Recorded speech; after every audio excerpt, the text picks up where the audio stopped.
ரிஷபராசிக்கு வந்து பார்த்தீங்கன்னா, குரு பகவான் ஜென்மத்தில அமர்ந்தார். அப்ப ஜென்மத்தில குரு அமர்ந்தாலே, எந்த விஷயத்தையும் நிறைய விஷயங்கள் அவங்க செய்ய நினச்சிப்பாங்க. கடந்த ஒரு வருட காலமாக அவங்களுக்குள்ள ஆசைகள் அதிகமா இருக்கும். அதேபோல மனசுக்குள்ள அத வந்து நினச்சுக்கிட்டே ஃபீல் பண்ணிக்கிட்டே இருந்திருப்பாங்க. ஆனா செய்யறதுக்கான தடைகள் இருந்திருக்கும். ஏன்னா, இது எப்படி சொல்றதுன்னா, இப்ப நம்மளுடைய குரு வந்து நம்மகிட்டயே உட்கார்ந்தாருன்னா, நம்ம ஏதாவது ஒரு விஷயத்த செய்ய முடியுமா? இப்ப நம்ம ஸ்கூல்ல படிச்சுக்கிட்டு இருக்கோம். படிச்சுக்கிட்டே இருக்கும்போது, நம்ம வாத்தியார் வந்து பக்கத்தில உட்கார்ந்தா என்ன பண்ணுவோம்? நம்ம நல்லா எழுதுறதா இருந்தா கூட நமக்கு ஒரு பதட்டம் வரும். ஸோ, அந்த பயம் வந்துரும். நம்ம எத செய்வோமோ, தப்பா செஞ்சுருவோமோ அப்படிங்கிற ஒரு எண்ணம் இருக்கும் பார்த்தீங்களா? அந்த எண்ணம் வந்து கடந்த 1 வருட காலமாக நம்ம ரிஷபராசிக்காரங்களுக்கு கொஞ்சம் அதிகமா இருந்திருக்க வாய்ப்புகள் இருக்கு அப்படின்னு சொல்லி பார்க்குறோம். ஸோ, அந்த நிலை வந்து இப்ப மாறப்போகுது.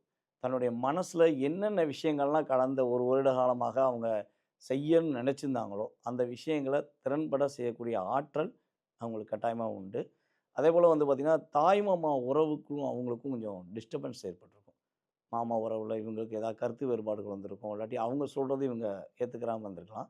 ஸோ, இந்த நிலை வந்து கட்டாயமா மாறும்.